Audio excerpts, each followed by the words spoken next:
Hey everybody, welcome back to Word Balloon, the comic book conversation show. This is John Suntress. You know, it occurred to me that it's Halloween season, and sometimes I get to do things that are related to the holidays, sometimes I don't, but I came up with an idea, and that's Weird Balloon. So be looking for some very interesting episodes that I've already posted and ones that are coming up that have a Halloween feel to them. You can already listen to Bert Kearns talking about entertainers who died on stage, some really bizarre death on stage tales that he has in a book called The Show Won't Go On.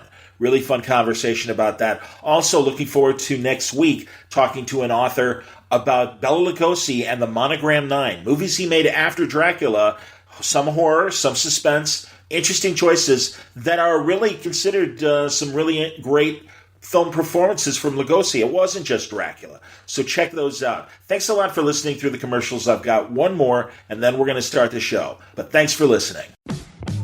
Hey everybody, welcome back to Word Balloon, the comic book conversation show. John Suntress here. Man, I'm very happy to welcome Alex Segura back to Word Balloon. Alex, of course, one of the head honchos over at Archie Comics, overseeing a lot of great books, including the superhero line. He, of course, has written a lot of great Archie books himself, including Archie Meets Kiss.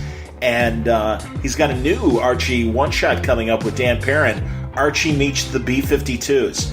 Man, I am a new wave guy, was in high school, was in college, and the B52s, one of my favorite bands, Fred Schneider and the group. And can't imagine what's going to happen when the Archies and the B52s get together. But also, Alex is here to talk about a new Comixology book that he's co-written. It's called The Black Ghost. It's fantastic. Street-level vigilante. It has ties to a legacy character that he and his co-creator have made. And great art, great story. 2 issues in, if you go to the Comixology webpage. And, it's a 5-issue series. He let me see the first 3 issues to prepare for this conversation, and it's a really neat book. We also talk about some of the headlines that have been hitting the comic book world recently. Kevin Feige taking over as the head of Marvel, not just the movies, not just the TV, but now the comics as well. What does that mean? Buckley and CB and Joe Quesada all will be reporting to Feige as the head honcho. And I posed a question on Twitter, and I said, does this mean that Marvel Comics will still innovate and create new ideas, or will it become merely a reflection of what's going on in the movies and TV? Now, Fabian Nicieza, the fine Marvel writer, has asked, well, why does it have to be one or the other? That's fair, but I don't know. And I don't know what will be the dominant product coming out of the Feige-run Marvel Comics. I think it's an interesting question. Hey, I'm a Feige fan. This guy has proven himself in the last 11 years. Alex and I talk about it in depth of his successes, and really, I'm thrilled that he's involved with Star Wars as well. This is a nerd that knows how to make good movies and translates our love into things we see on the screen. And I'm sure that, and clearly he has great regard for comic books and their ideas, so I imagine it will only be a positive influence on Marvel Comics as well. All that said, how will things change under Kevin Feige? We don't know. It may not change at all. It may be, like when Disney bought Marvel and basically told Marvel, do your thing. And for the most part, they have, for better and for worse. And other than some decisions of removing people up top, the Marvel product continues to chug along and come up with interesting ideas. God, I'm really excited for Matthew Rosenberg's Hawkeye book. It looks fantastic, and I'm a huge Matthew fan. Charles Soule going back and doing Star Wars and giving us the post-Empire Strike Back stories that happen in between Empire and Return of the Jedi. And, that's that Shadow of the Sun kind of period from the novel. I think it's a great place to look, although I'll certainly miss Han Solo while he's in Carbonite. But I love the Marvel Star Wars product. I think it's incredible. And I'm sorry that I haven't had more Marvel creators on lately. It's just been the luck of the draw. And I have asked a lot of Marvel creators, but they're just too busy to come on right now. But don't worry, man. I will get back to Marvel. I absolutely want to talk to John Hickman. I have not reached out to him yet, but really blown away, as everyone was, by the X-Men books. And X-Men #1, of course, came out this week. I'm really happy for John. John's such a smart guy. Marvel's very lucky to have maintained their relationship with him. And I think, as much as I love his creator-owned stuff, his Marvel ideas are just outstanding, and the X-Men is no exception. So, again, I got to get with John about the Marvel work and also his creator-owned stuff. Whatever he wants to talk about, I'm always there and very attentive, and I miss John. I haven't talked to him in a long time. Other great people coming up. I don't want to tease it until the end of the show next week, because you're listening today to Alex Segura, talking about the Black Ghost and some other pop culture things, and Archie meets the B52s and more on today's Word Balloon. Brought to you by the League of Word Balloon listeners. Thank you greatly, League, for your support via Patreon. Patreon.com/Word Balloon if you'd like to subscribe to Word Balloon. As I say, do you think Word Balloon is worth the price of a comic book a month? I hope so. I try to give you a lot of hours of interesting conversation each month that I hope enriches your love of comic book culture and beyond. Wordballoon.com. You can go there and click on the Patreon ad, or go to patreon.com/wordballoon. Thank you, League of Word Balloon listeners. Word Balloon is also brought to you by Aftershock Comics, a great publisher that continues to make their mark in the comics world with tremendous, stories. Killer Groove, my buddy Ollie Masters, who did such a great job for Vertigo with The Kitchen. I'm sorry that the movie didn't do better than it should have. And I have to confess, I still haven't seen it, but I intend to catch it digitally. Maybe I'm part of the problem. But Killer Groove was his Aftershock book, and kind of a bookend, whereas The Kitchen is 70s Boston mob stuff, and Killer Groove is LA 70s mob stuff, with also the music business tied in as well. Great book. Fantastic. And it wrapped up this week for Aftershock. There's also things like Matthew Klickstein's You Are Obsolete, and Chris Sabella's wonderful work, and Stephanie Phillips in Descendant, and Cullen Bunn with Night Temporal, and also the brothers Dracul in Dark Ark, and then you got Tim Seeley in Dark Red, and Phil Hester's Stronghold. So many excellent Aftershock books that are waiting for you to discover. If you're not going to discover them on the comic book shelf, go to their website before you go to the store next week. You will find full preview pages, preview art, and the diamond codes on their books and how to order them through your local shop at AftershockComics.com. All right, let's get into it now. Alex Segura is back, talking Archie comics and talking about his new series from Comixology, The Black Ghost. Happy to welcome Alex back to Word Balloon. Alex Segura, welcome back to Word Balloon. Congratulations, man. It seems like everything's going in the right direction for you for a writer standpoint, and also your involvement as well in Archie Comics. So I'm glad everything's going well. Yeah, thanks again for having me. Things are good. Things are busy. The novel stuff is chugging along, and good. We just the second issue of The Black Ghost hit yesterday, which will not be yesterday when people are listening to this, but just hit in October, and we're moving along with that too. We're well into the fourth issue and kind of thinking about second arc and stuff like that. So excellent. Very cool, man. Yeah, we're recording this on the 17th, so you're referring to the 16th. Mm-hmm. And for your own information, I'm dropping this tomorrow on Friday. Oh, awesome. So it's fresh. It's out there on Comixology, the first two issues of Black Ghost. And let's get into it, man. So this is a Comixology original. Right. Yeah, so the origin story, I guess, of The Black Ghost is the co-writer Monica Gallgher and I co-created this podcast, Lethal Lit, which was produced by iHeart and Einhorn's Epic Productions, and it was a true, quote unquote, true crime fiction podcast, which is a bit of a misnomer, but it's a fiction podcast recorded to sound like a true crime podcast in the vein of Serial and S-Town, and it's got a big Veronica Mars vibe to it, like a teen protagonist who comes back to her hometown to basically solve the crime that people blamed on her aunt. Everyone in this small Twin Peaksy town called Hollow Falls thought her aunt was the serial killer called the Lit Killer. And so Tig Torres comes back to Hollow Falls to solve that crime. And it was 6 episodes. It was a ton of fun. I'd never written a podcast before, so it was a really big learning experience. Sure. And I think one of the coolest part was, I'd never collaborated with Monica before, and we both had this comic book background. And so as we were winding down on the first season of the podcast, we were just like, we should keep working together. This was fun. And I feel like, it's so hard to find a good writing collaborator because writing is such a egocentric thing. You're very proprietary of your words, totally. Yeah. Your style, and but I feel like this is the rare collaboration where the whole is greater than the sum of its parts. Like we add to each other's skill set and it comes out differently.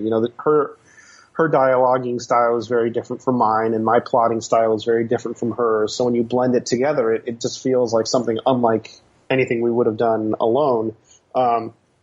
Look, which isn't to say that our solo stuff is worse. It's just different. You know, my Pete novels are very much my vision and my voice, whereas Lethal Lit was a fun blend. So anyway, we're talking about, you know, what to do next. We weren't sure if we'd keep writing the podcast, and I told her that I had this idea for a female vigilante that not only honored, you know, this pantheon of great vigilante comic heroes like Daredevil and Batman and Green Arrow and Wild Dog and The Shadow, but kind of flipped the script a little bit and took a little bit from Lethal Lit in that, you know, there's a twist at the end of the first issue. I don't know how much you. Oh yeah, I read the first 3 issues that you sent me, and I appreciate that. And yes, there is a big twist. I mean, Lara Rodriguez, isn't that her name?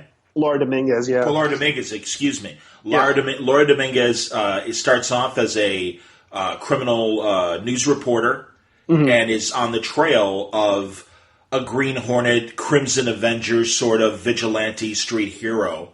Right. And then a twist happens in the story at the end of the first issue.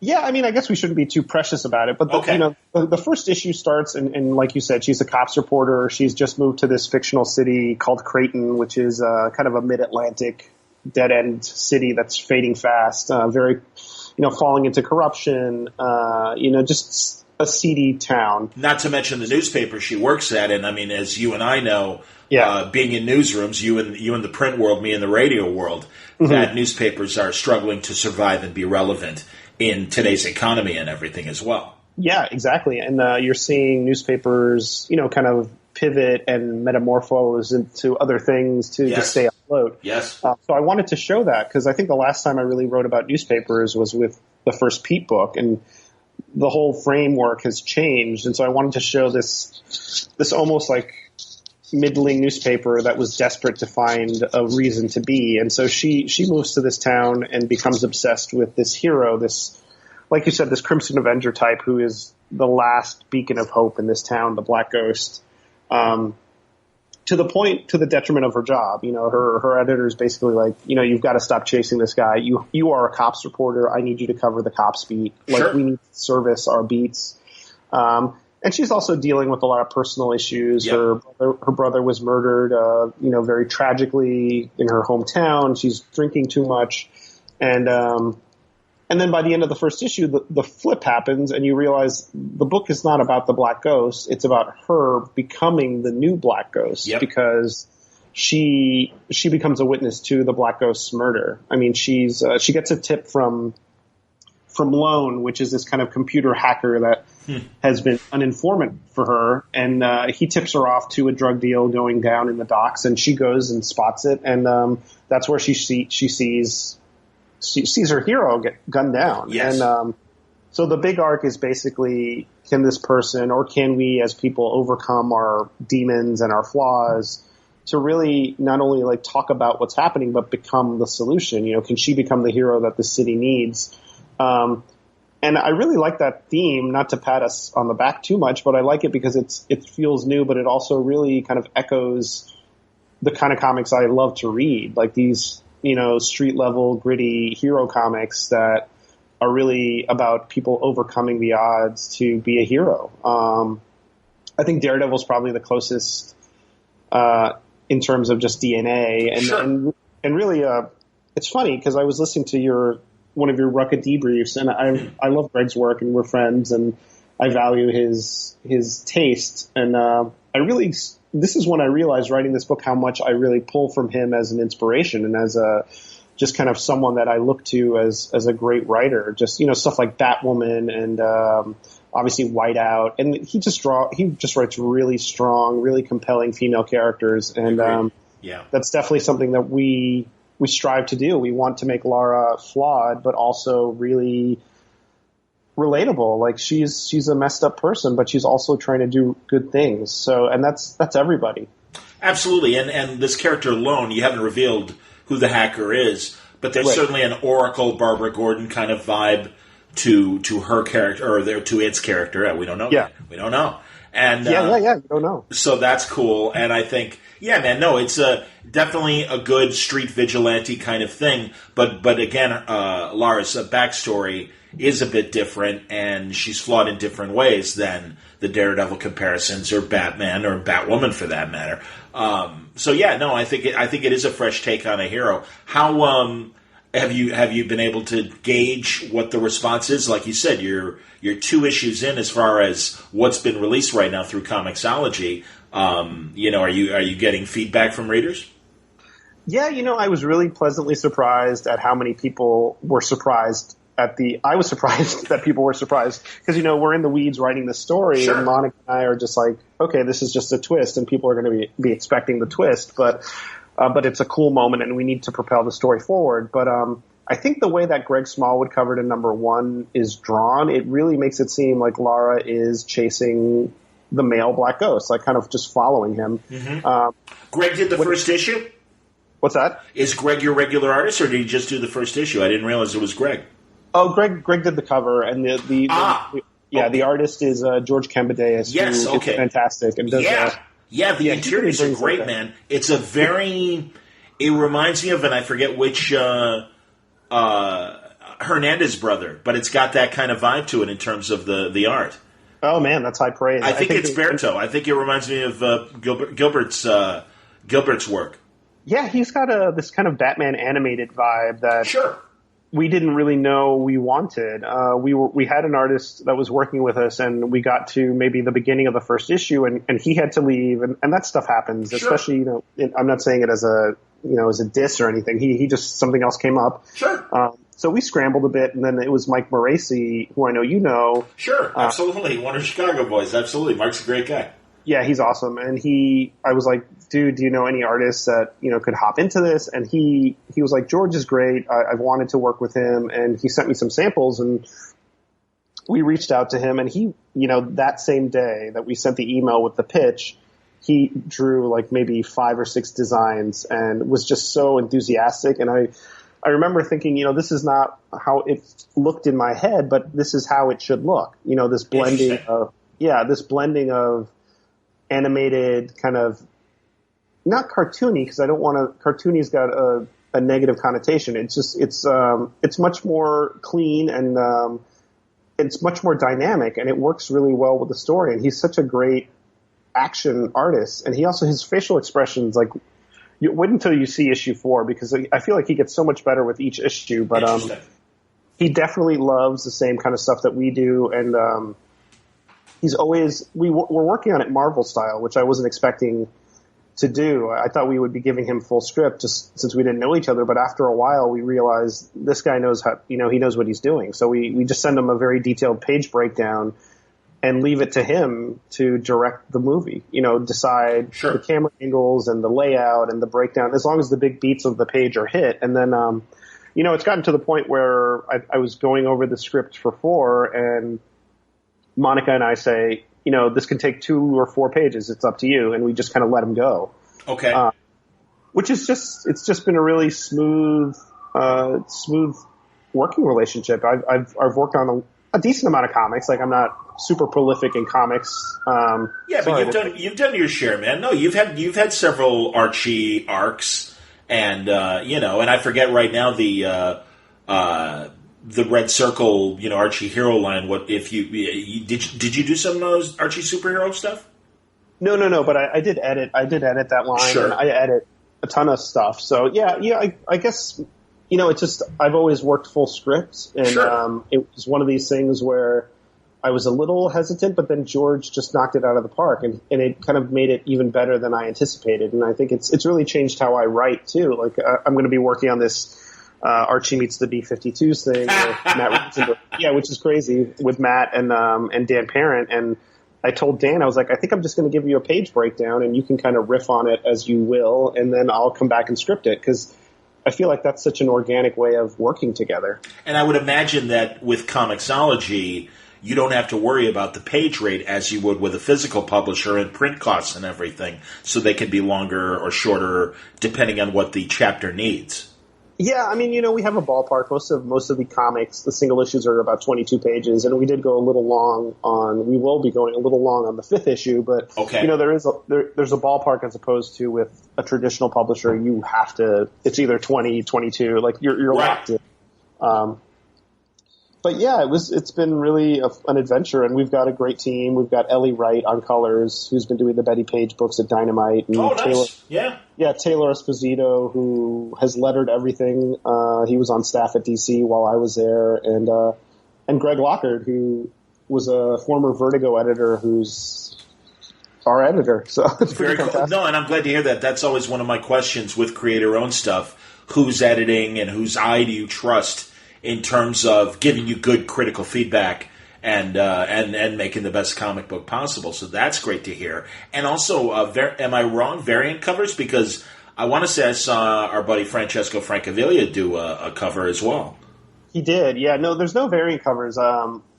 There's just a different cover artist for each issue, and it was really me. Like, I wrote down a list of who my dream artists would be, like, to work on this kind of book, to do a cover, and obviously Francesco is an old friend. I've known him since he did, the Black Mirror backups with the dark. Yeah, the detective stuff with Snyder. Absolutely, man. The great Dick Grayson Batman story with James Gordon Jr. Absolutely. Mm-hmm. Yeah, and I remember at DC, I emailed him and I was like, I hardly ever do this, but I'm such a fan of your work. Like, it's got this Mazzucchelli meets, something else vibe. And we hit it off. And so when I got to Archie, I was like, do you want to do some variant covers? And that's when the Archie Kiss stuff came together. And that started a very long relationship between Archie and Francesco, where he's, Afterlife with Archie. He's one of our most reliable cover artists. So I basically made this wish list, and Smallwood was on there. Greg is, forgive me, I just want to give Greg his props because, yeah, man, he Dream Thief, the thing he did with Giant Nits years ago, was the first awareness I had of Greg, and certainly his work in Marvel's been amazing. And yeah, I think he's one of the best artists that few people talk about out there. I would have to agree. I mean, he just is such a realistic. He's kind of got this. He's almost Alex Ross level in terms of just realism. You know what I mean? Sure. Like, he just is it. And, that's high praise, and I see it absolutely, man. That's good.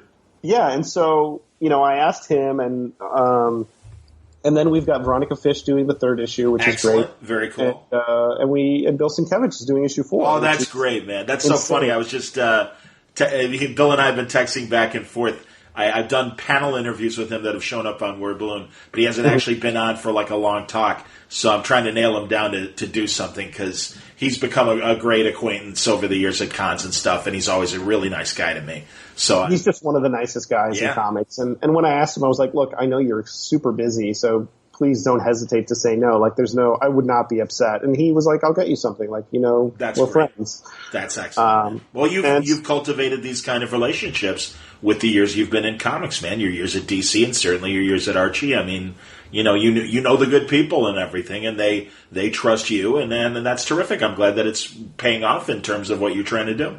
Yeah, no, it worked out really well. And Monica, the co-writer, is an artist as well. She does Assassin Roommate at Webtoons and has done stuff for Oni and Paper Cuts. And so she's doing the 5th cover. Wow, great. Yeah. So it's been cool. And it's really, it is the kind of book that I could see myself writing for a very, very long time because it's got pretty much everything I'd want in a comic. The vigilante stuff it really feels like a superhero. I call it a superhero noir because it blends all the PI stuff I love Absolutely. with the superhero stuff I love. And it doesn't feel like it couldn't really happen. There's no superpowers. There's no universe shattering stuff, but it's still superhero stuff. Well, and also, thank God Frank Miller really upped the crime comic element when he started doing Daredevil. And I think since then, you've got all the Miller disciples out there, the Ruckas, the Bendises, the Brubakers, and now yourself even as well. And I think in the right hands, you get a good cross between superhero and crime comic. And again, you've got your experience with your Pete Fernandez books and everything. And I was going to say too, I know this isn't the first time you've collaborated with another writer. His name escapes me, but I know you also did a crossover novel with Pete and another detective character and stuff, and we've talked about it before. Yeah, we did 2 one-offs. We did one with Rob Hart and his PI, Ash McKenna, and then I did another one with Dave White and Jackson Dunn, which is his PI character. Okay. I'm actually working on a third, slowly but surely, with Erica Wright and her PI, Kat Stone. So that's actually going to be funny because it'll come out after this last Pete story, so it'll be kind of a little epilogue. Yeah. It's set it's set before the last novel. But okay. Because people will get a kick out of it because it's one more Pete story that they probably weren't expecting. Well, and that's our last conversation. You were telling me you were wrapping up Pete and moving on to other things. So, no, that's great to hear that there's still one more Pete story to come. That's great. That's excellent to hear. Yeah, and it's been nice to kind of wear those shoes a little bit one more time, even though it's not him at the end. It's a different kind of era, I guess. Okay. He's living in New York. It's right before Blackout, so I guess it's like Pete 3.5. It's between 3 and 4. That's cool. But that's fun. That's the comic guy in me where I want to fill in these gaps and tell these lost stories. And it's funny, like getting into the mindset for this book, I read a lot of runs that I thought were kind of part of my DNA, but I was reminded about how important they were, like stuff like Denny's Question Run. Wonderful. Absolutely, man. The 2 Denny's, Denny O'Neil and Dennis Cowan. Absolutely, man. Yeah, and Sienkiewicz on those covers, too. Yes, good Lord. Oh, no, one of my favorite runs from the 80s, man, and whenever I see either Cowan or O'Neil, it's like, The Question. Good Lord. What a great book. It's so good. I'm so stoked for the Jeff Lemire. Yeah, me too. And I'm actually, if everything goes right, I'm talking to Jeff next week. So part of the conversation will be what his plans are with Dennis Cowan about The Question. Yeah, and I like. It'll be interesting to see. I don't know if it's a Vic story or a Renee story, but I mean, I'm thinking just where DC's universe is right now and what Bendis has done with. Vic. I think it's called The Many Deaths of Vic Sage. Oh, there you go. And I mean, that's the thing. Taking nothing away from what Greg did and Cully Hamner really making Renee the new Question. It's like, I don't know, man. Vic really has such an interesting story, and that run in particular. Again, another decaying city, hub city. Yeah. And it was so much a crime book as well as a superhero book.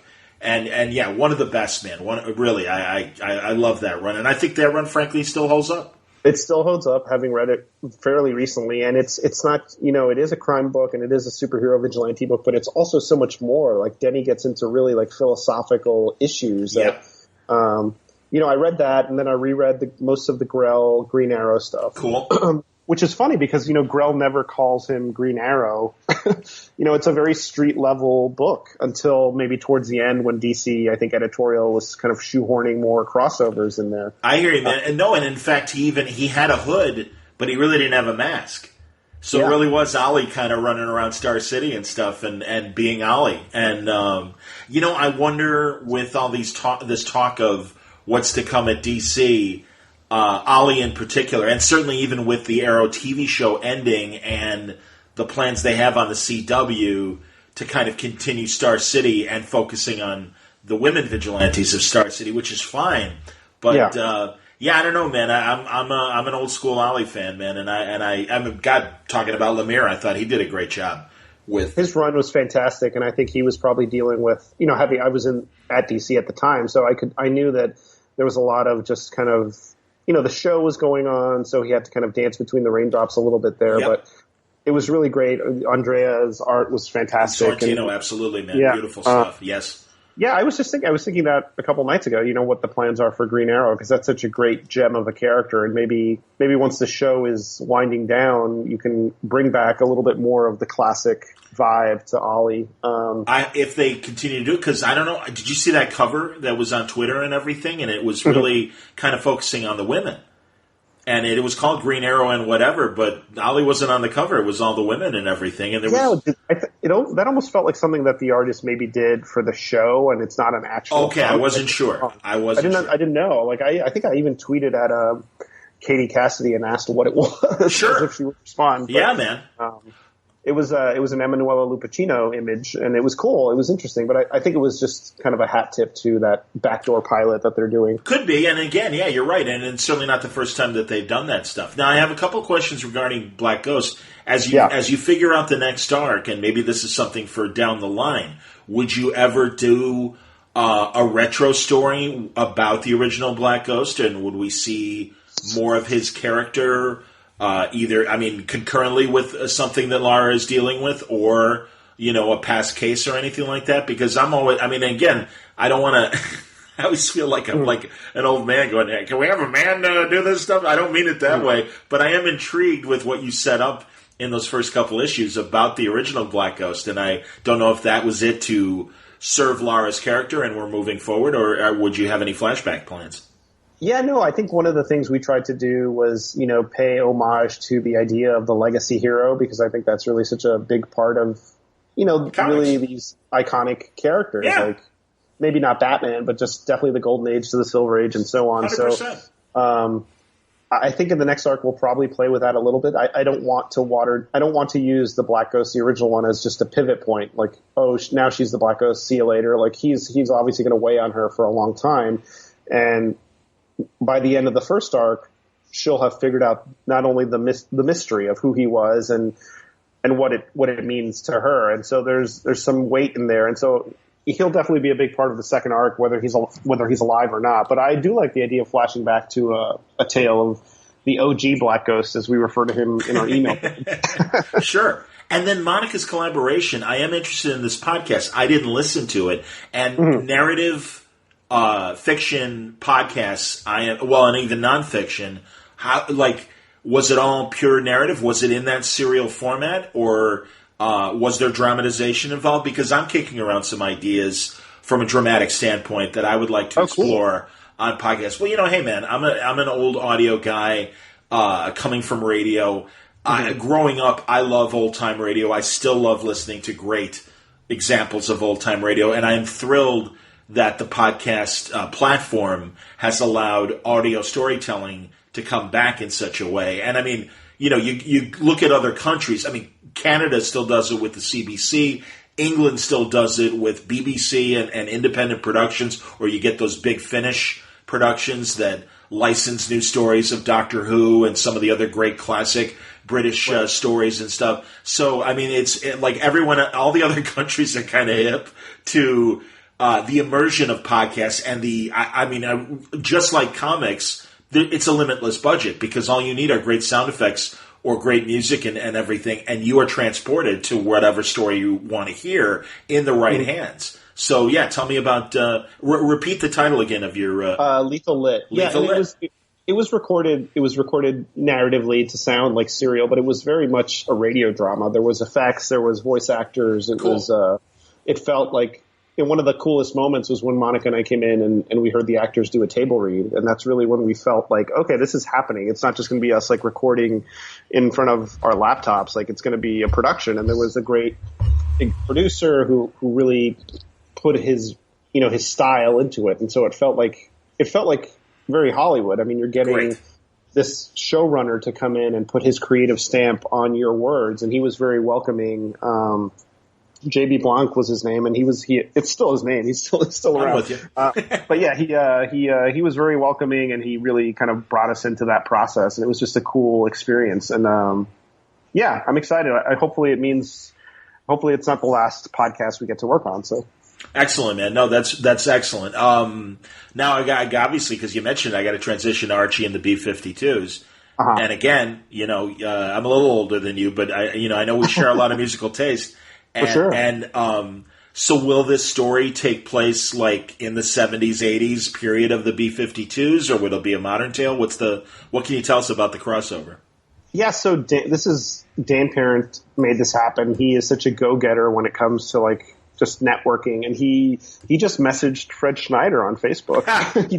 he just shot him a note and said, "Hey, would you want to do an Archie crossover?" And Fred said, "Sure, reach out to my manager." And then Dan came to me and said, "Is this, can you make this happen? Or, basically, can you close the deal?" And I said, "Sure. You've done the hard work." So, so I reached out to their management and we made it happen. But the one thing I told Dan is I was like, we have to set this in the era that it was made, and the 80s, early 80s, cool. late 70s. Sure. So it'll be a period piece. It's just we couldn't do I didn't want to do the whole like. We did it with the Ramones where they travel back in time, Sabrina's Magic. We kind of do that with the Kiss book where Sabrina's Magic brings Kiss to Riverdale.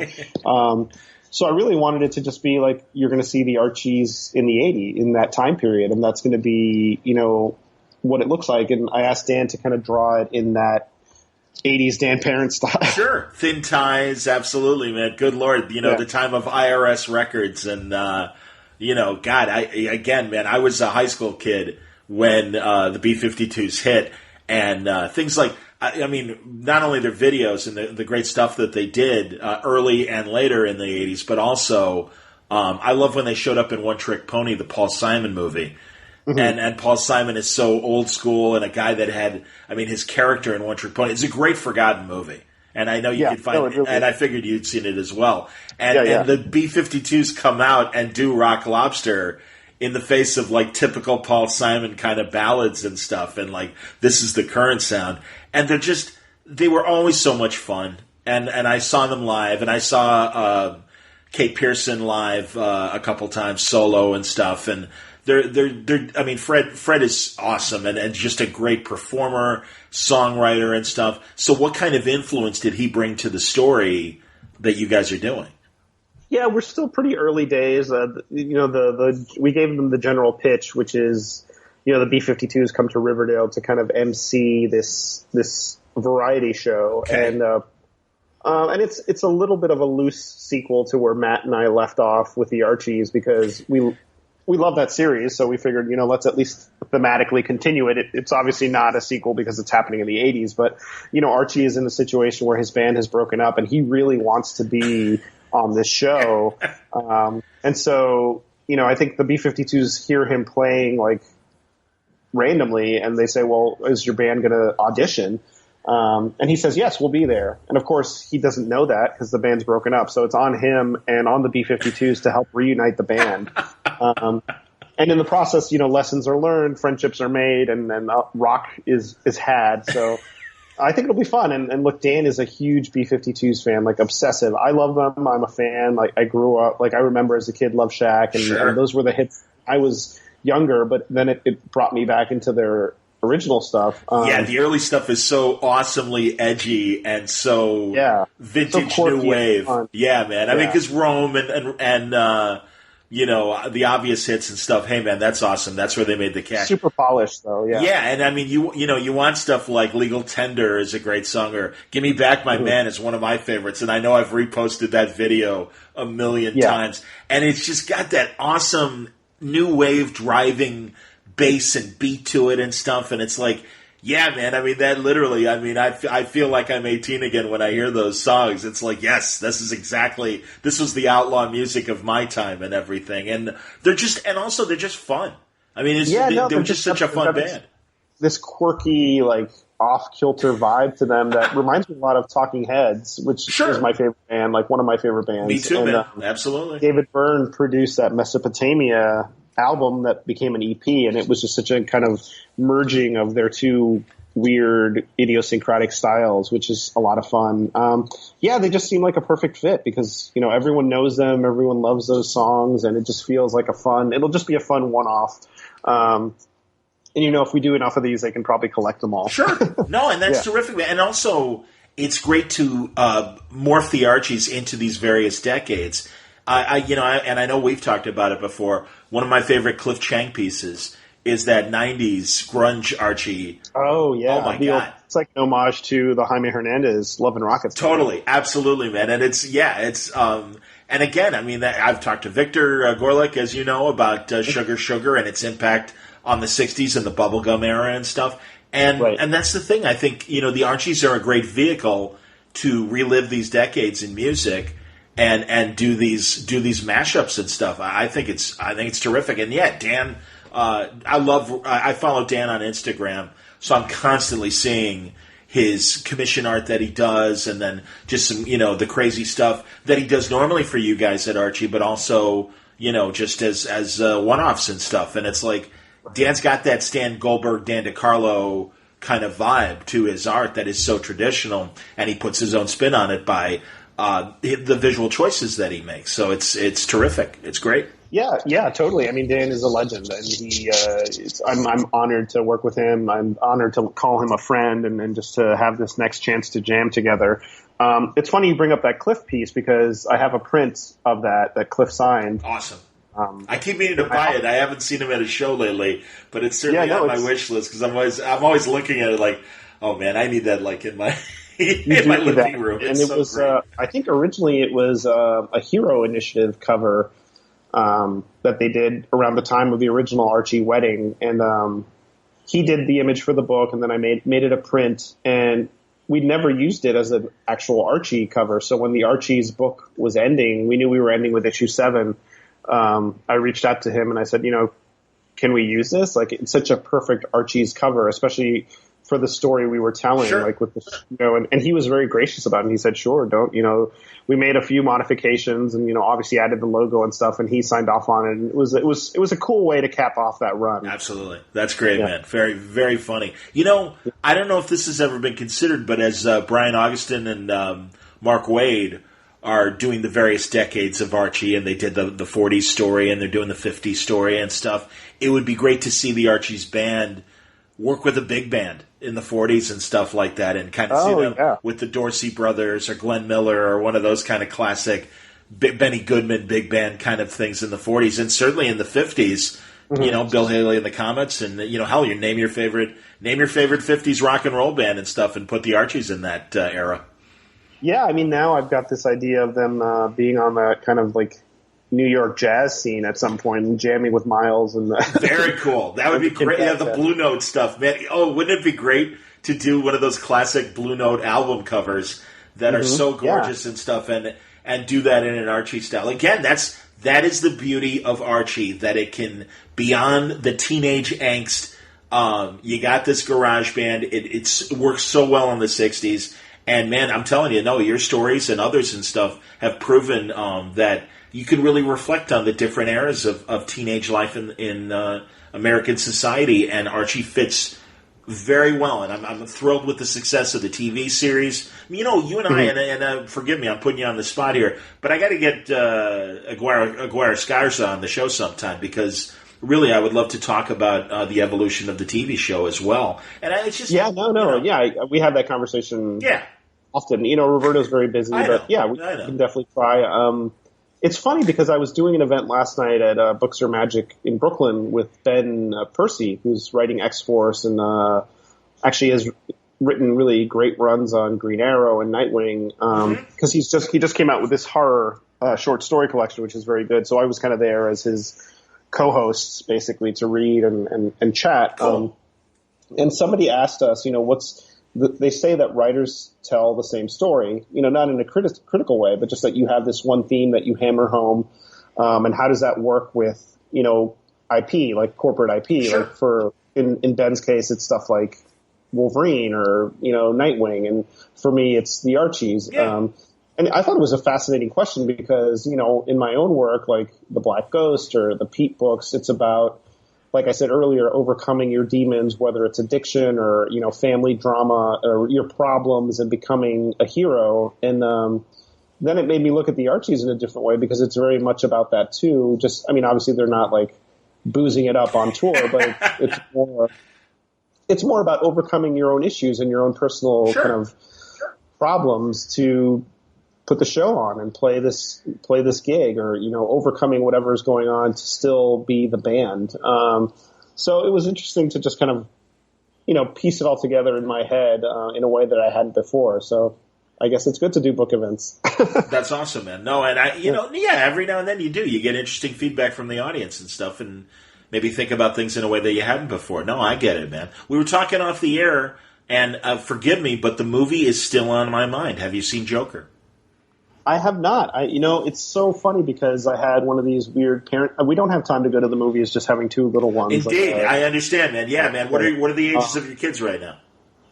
Our boy is 3.5 and our daughter is going to be 6 months Friday. So when this airs. That's great. Very cool. Yeah. So it's, I want to see it, and I think I'll probably catch it when it's streaming, but I was walking by the theater, and my son obviously knows Batman and Joker. He's got the little toys. I haven't really gotten into the whole like bad guys and good guys thing. Sure. Like when we play, they're friends. Batman and Joker are friends. I understand. Everyone's a friend. And so he looked at the poster and he can recognize it. And he was like, can we go see this movie? And I said, well, we probably can't see it for a while. Like it's the grown up Joker. Like it's not not for kids. And it's I'm not criticizing that. I think it's great that the characters are this flexible, that you can have something like Batman Brave and the Bold, the animated series, and you can do something like, Batman meets Scooby-Doo, but then you can also do something which is, from what I've seen, it's kind of like a Taxi Driver-ish take. Absolutely it is. Yes, it is Joker. Not for children at all. And in fact, I even know some teenage kids that are mature for their age, and I've told their parents, look, you really need to see this before you decide whether your kid should see it or not, because it is so graphic and hard-hitting. And I agree with you that I'm glad that they are flexible enough to tell adult stories alongside the kid stuff. And I used to always bristle when I would hear podcasters or online critics say, hey, this stuff's for kids, tone it down. And it's like, no, there's kids product and there's adult product. And let's recognize the fact that there are 2 generations, if not 3, of adults that still enjoy to read a good Batman story and want something a little more grittier. And it's taking nothing away from the kids' product. I mean, our buddies Art and Franco just came out with Superman of Smallville, and it's a fantastic young, product. And I love the young adult and younger initiatives that DC has taken in the last couple of years. For sure, And it's like, hey, man, this is great. And certainly Marvel has done the same thing, and IDW is doing with the Star Wars license, and they're doing kids' Star Wars stuff. It's like, no, this is great. But it's like, there's nothing wrong with saying, okay, when you get a little older, you can enjoy that stuff. But for now, there's a good kid product for you to enjoy. And it's so funny you said that about Joker and Batman being friends. Yeah. Because Art Baltazar was telling me, because of the prequels, his son, who's now a tweener, but when he was a little kid, he would play with Luke and Darth figures, and Darth to him was Anakin. And he's like, fine. Don't worry, Anakin or Luke, I'll help you. And it's like, and he's like, isn't it crazy? He goes, he doesn't realize that Darth is like the bad guy. And I'm like, no, but that's great, man. And it's the flexibility of these characters, as we said. No, I think it's interesting to see that stuff. But hey, you parents are there to put the training wheels on and go, okay, hold on, read this or watch this. Let's not watch this right away. It's tough. I mean, again, like Deadpool. God, look at all the Deadpool toys that are out there. And then you see the Deadpool movies, and it's like, this isn't for you yet. It's on the parents. It's at the parents' discretion. Yeah. I'm not saying how anyone else should parent or Absolutely. What they should do, but I don't think he's ready. I don't think a 3-year-old's ready to see the Joker movie. But I am curious to see it, and I have my initial fanboy reactions when I see things like, when I see it's separate from continuity. There's no, it's not part of this DCU, which is fine. I'm excited for the Matt Reeves movie. I think that's being very well cast. Me too. And, yes, he's got a good pedigree, and they just announced and people already know, but as we're recording, they announced Paul Dano today as Riddler, and they're talking about Jonah Hill as Penguin, obviously. Yeah, and I saw that Jonah Hill's not doing it, which is fine. I think, and of course, I think it'll be Zoe Kravitz doing Catwoman. I think that's perfect. Yeah, me too, man. She's great. Yeah, and I think Pattinson's going to be a good Bruce Wayne. Yeah. He's got the look. Yeah, he's a great actor. Agreed. So it's it's interesting to see the different cinematic strategies. I think DC is trying to kind of wrap their head around what to do next, and they've had some successes. Aquaman was huge, Wonder Woman was huge, and I think the Batman's going to be big. So. I'm excited, and I've ended up becoming a fan. I don't know if we ever talked about this of the CW stuff. Definitely Arrow. So it just became kind of like my gym show, like the show you watch working. I understand. Yeah. So I've become slightly obsessed with the character. So, but it's very much not the Ollie I knew from the comics, totally. But it's still an interesting Ollie. Agreed. No, I agree, and Guggenheim and I got to spend a long ride back from a convention to the airport. And we were talking about all the crossover stuff. And this was last year, and he was talking about this year's coming crossover. And he's like, wow, finally, we're getting to do all the stuff we've wanted to do from the first crossover in terms of all the stunt casting that they're doing. And, man, that's going to be a blast. And I am so rooting hard for this to be as good as it can be. And I talked to John Wesley Shipp in August at Terrificon in Connecticut. Oh, nice. And just in general, I'm like, Man, how great, man. You start off as Barry's dad, then you become Jay Garrick, and then that last crossover, I'm like, you finally get to get back in the old red tights and you're the Flash again. And he's like, oh yeah, man, it's a blast. And he goes, I love when they come up with this stuff. So yeah, I think it's terrific. And again, finally, it sounds like the networks understand the value of this and are like, okay, we'll give you a little bit more money, get these people. I think that's a great idea. And yeah, man, good Lord. I mean, if social media is any sort of barometer of the anticipation and excitement for this crossover, it's going to be great, and I'm thrilled. I mean, God, seeing Brandon Routh and Tyler Hockman next to each other in Superman outfits, or even the casting of Burt Ward, and that's cool. Yeah, I mean, they're just doing the right stuff. Yeah. They're doing the stuff that'll get the fans jazzed. It'll bring in new fans. I watched the Batwoman pilot. I thought it was good. It was very much in that vein of these shows, and I thought it honored Greg and Jim's run, Yes. and it put it through the filter of the CW superhero shows, which I don't say that as a disparagement. I say it as, they made it a popular, accessible TV show, and for me that run is really like up there. It's just such a smart way to introduce a tweak on this iconic character, and it's just I can't believe it was 10 years ago, because I know, isn't that insane? It feels very modern. Totally, man. No, and really, in anticipation of the pilot, I republished my talks with Greg about that initial run, and also I had forgotten that he got cut short, and Jim continued with the character, but Greg didn't, and looking forward to talking to both of them when they have time in the weeks ahead and everything, because I just think Batwoman's gone through some interesting changes from their initial designs and stories as well. And I feel the same way about the CW shows. I think they've made them incredibly accessible. And there is a whole new generation of these heroes as fans and stuff that really appreciate what they're doing. And that's great, man. I think all of this, I think, one success raises all boats. And so, for sure, yeah. I mean, there's no empirical evidence of how many of these successes turn people into comic readers. And also, any thoughts on, this week, big news with Kevin Feige taking over every aspect of Marvel, including the comics. And yes, the creatives that we know will still be in place, but now they're reporting to Feige. And I am really curious of how much they are going to reflect what we get on the TV shows and the movies, and how much room there's going to be for innovation still to do new things, because you never know, man. I mean, again, Archie's a great example of giving us traditional Archie and then also Riverdale product as well. And again, I think it's the flexibility that Archie's always shown. But, I just think it's at an interesting crossroads for Marvel and how this is going to affect Marvel moving forward, if you have any thoughts.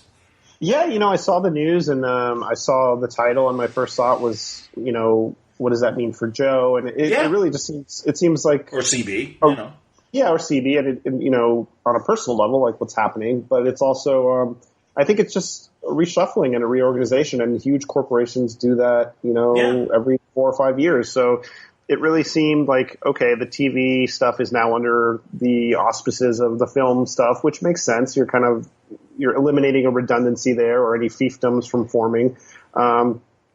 So I didn't see it as the seismic change that, it was reflected as in the press. I think it's just something that shouldn't be surprising. I mean, Feige has an amazing track record over the last 11 10 years. plus years. Yeah, man. Yeah. No, insane. So he probably has been doing this job, or what has been announced as his job, for a while now, and it's really just, usually that's how it works. Yes. You end up doing something and then they confirm it after you've been doing it for a while. So I think it'll be business as usual, but I don't know any inside intel. Oh, no. Not on that side, but I don't know. I didn't take it as, I think it'll be fine. Yeah, Marvel knows what they're doing in this regard. And clearly he appreciates the characters and was able to reinterpret them for movies and stuff. And I have high hopes for all the Disney Plus stuff that they're talking about. And when those things come out, I'm sure they're going to be great. I don't know, and also I can't help but remember, and really I think it came more specifically, and all this is my opinion, kids. I'm not imprinting Alex's opinion on this, but the animosity, I think, between Ike Perlmutter and Feige, and unfortunately I think it bled to the Marvel creative panel that was involved with the movies. And I mean, I would get firsthand accounts from Bendis and Quesada about collaborating with, people like Kenneth Branagh and the like about these initial Marvel movies.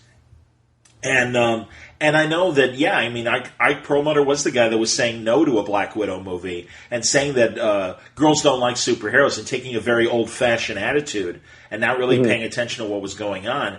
And, when Feige got his free reign from Alan Horn at Disney and stuff to do what he wanted, it just felt like all of a sudden there was this kind of wall between television and film.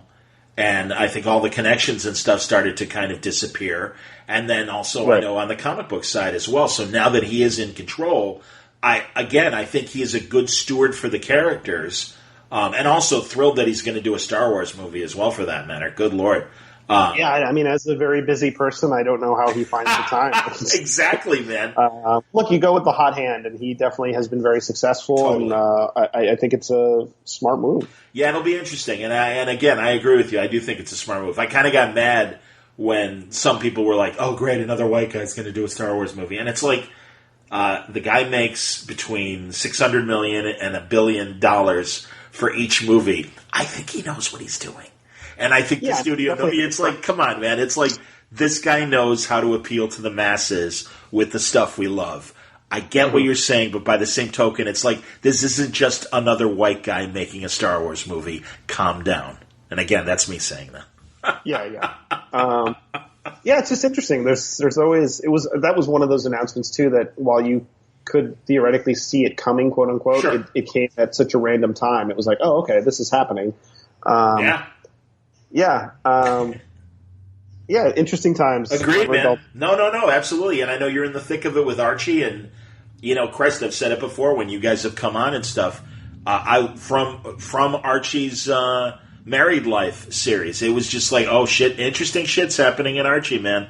And again, as a longtime Archie reader, it was fun to watch all these changes.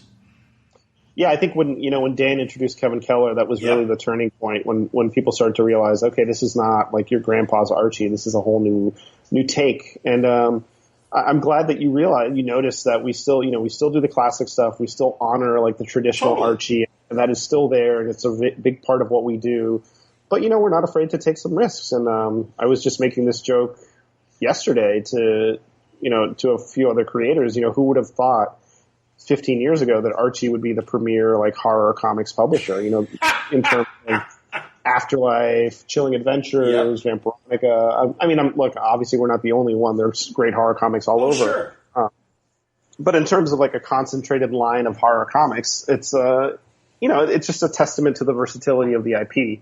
Which sounds super corporate, but you know what I mean. I do know what you mean. And again, also bleeding into television, not only Riverdale, but Sabrina, having the success that it's had on Netflix. Are we getting season 2? Yeah, it's coming. It's just a question of when. So. Okay. Man, I'm just, again, hell, Archie versus Predator. It's a great. Yeah, it's bonkers. It's been so much fun. And Betty and Veronica being with Vampirella, and I'm forgetting now, who was the other character? Red Sonja. Of course, Vampirella. And that was fun. That was just one of those things where Nikki reached out, and we were like, yeah, why not? It's just fun. Like, why not? Why can't we put these characters together? The Predator, Sharknado. Yes, I forgot Kiss. Sharknado. Kiss.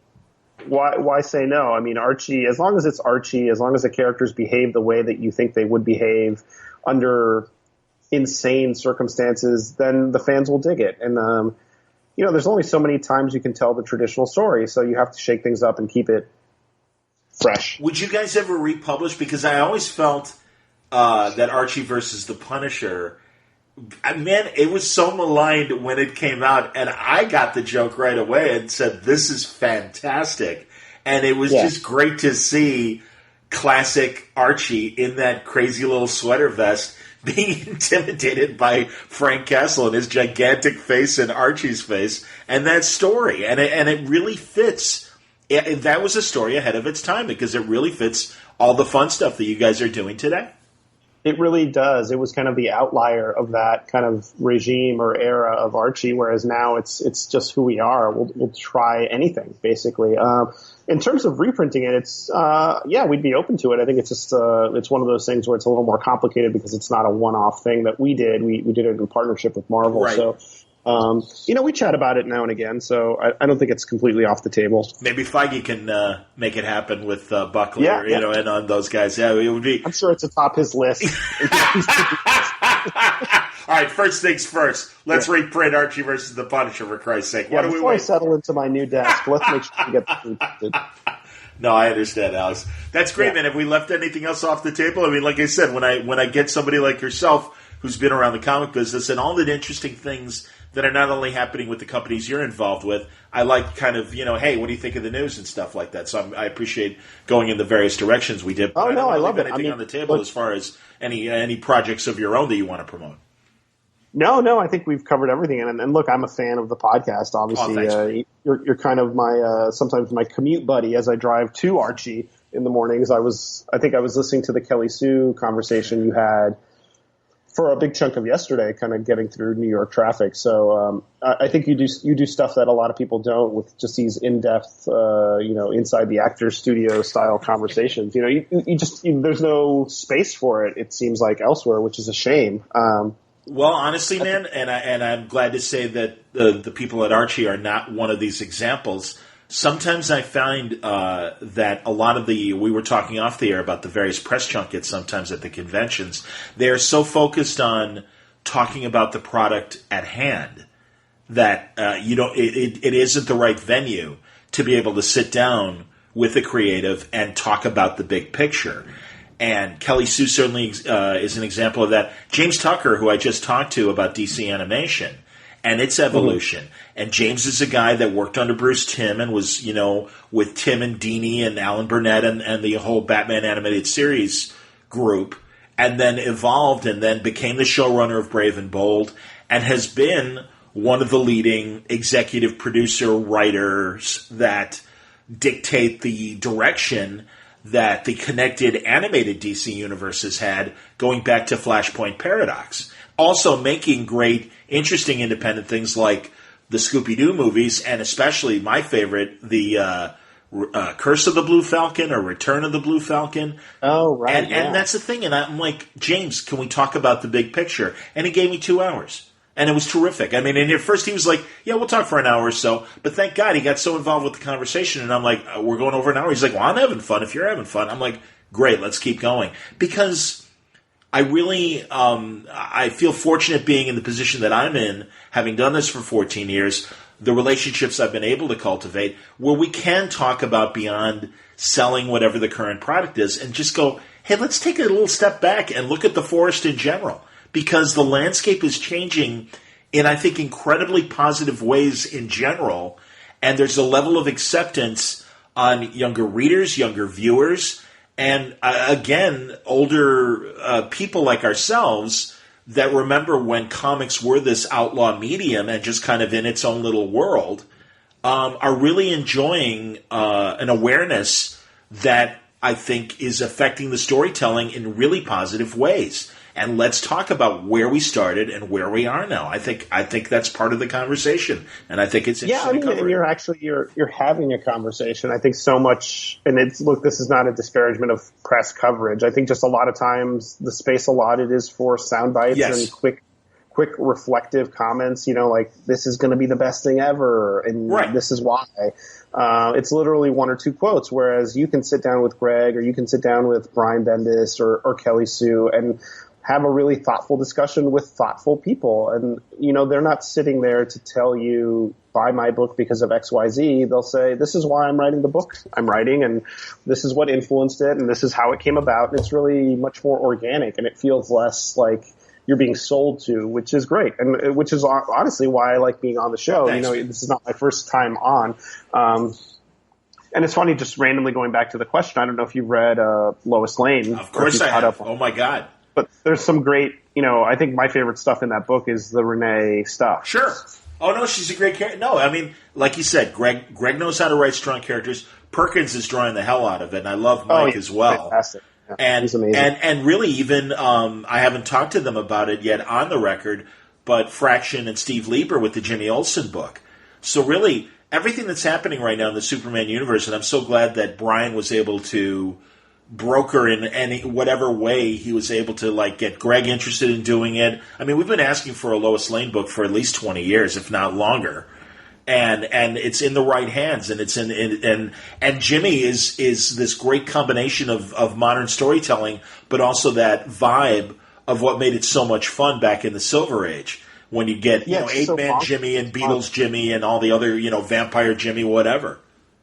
Right. Yeah. No, it's just great. It's really that whole. Yeah. I mean, I love Lois Lane is a little bit more in my wheelhouse. I'm with just gritty, like journalist, but the Jimmy stuff is fantastic, and I'm enjoying Brian's Superman stuff. I think it's a really good time to be a DC or Marvel fan or a comics fan, really. Like the X-Men stuff. Yes, Hickman's kicking ass. Good Lord.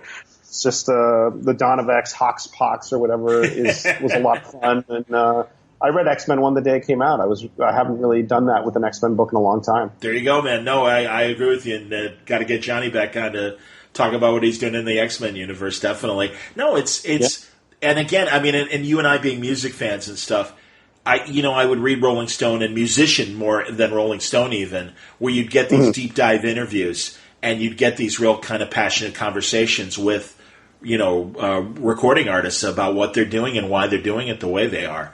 And it's like, that's the vibe. That's the vibe I wanted to bring to comics. No, and you do, and maybe it's just that I'm getting older as a reader. But the stuff that resonates to me is stuff like Back Issue and yes, I love Back. Tomorrow's they do such a great job of covering the classic decades and stuff. Not only Back Issue, but obviously Roy with Alter Ego as well.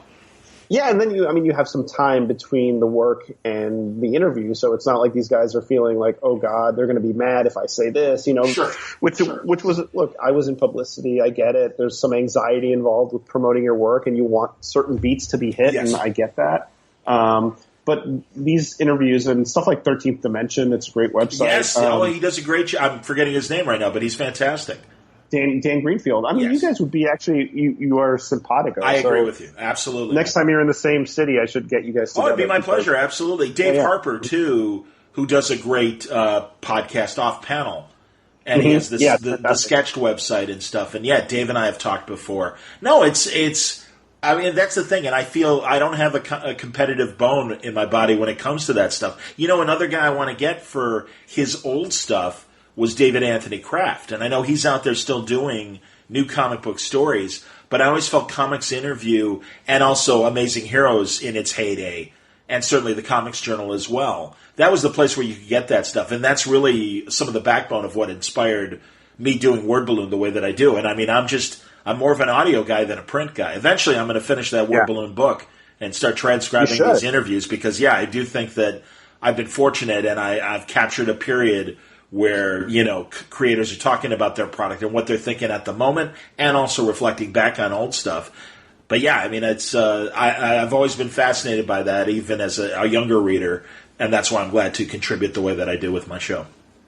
Yeah, no, it's definitely one of my favorite podcasts, and it's a good time for it. I mean, people want substantial information. They want the content. Yep. They want to feel like they're in the room and they're not just hearing sound bites because it's hard.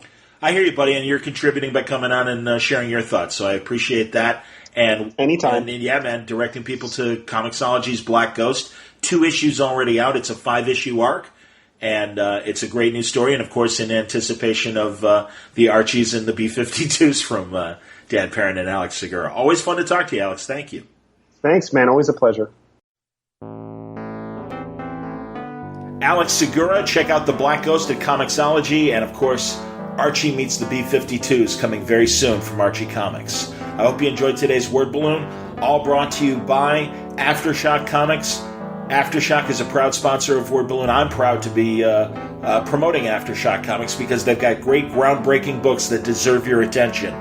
People like Animosity's Marguerite Bennett and Garth Ennis and Tim Seeley and Phil Hester and Chris Sabella and Stephanie Phillips and so many other excellent creators. Ollie Masters just wrapped up Killer Groove. Can't promote that enough. I'm looking forward to the trade. Don't wait for the trade. Just find those comic books. In fact, you can order them by going to their website, where you'll also find full story descriptions, preview pages, and the diamond codes on how to order the Aftershock books through your local shop at aftershockcomics.com. Thanks again for listening to Word Balloon. Thank you, League of Word Balloon listeners. October is not over, and man, I'll tell you, in fact, we're just half over, and there's still so much more conversation to provide with you. Another Weird Balloon episode coming next week. I'll be talking to an author who focuses on an interesting portion of Bela Lugosi's career after the Dracula film. The Monogram 9 are a series of low-budget films that Lugosi made that are kind of worth your attention if you like classic horror. And I'll be excited to talk to him about that. Also, next week, if all goes well, another Bendis tapes. Brian is about to make a huge announcement regarding some of the books that he's currently working on. If you've been paying attention to images that have popped up in previews and in various articles, I think you know what I'm talking about, but I'll leave it for that day when the Bendis tapes drops. Also, other great creators coming back to Word Balloon, so new voices and old voices, a nice mix. And I look forward to presenting these to you in the days ahead as we get closer and closer to the end of Rocktober. But right now it's still Weird Balloon season, and be looking for a couple more Halloween-influenced Word Balloon episodes before the holiday hits us. Until next time, thanks again for listening. Word Balloon is a copyright feature of Shaky Productions, copyright 2019.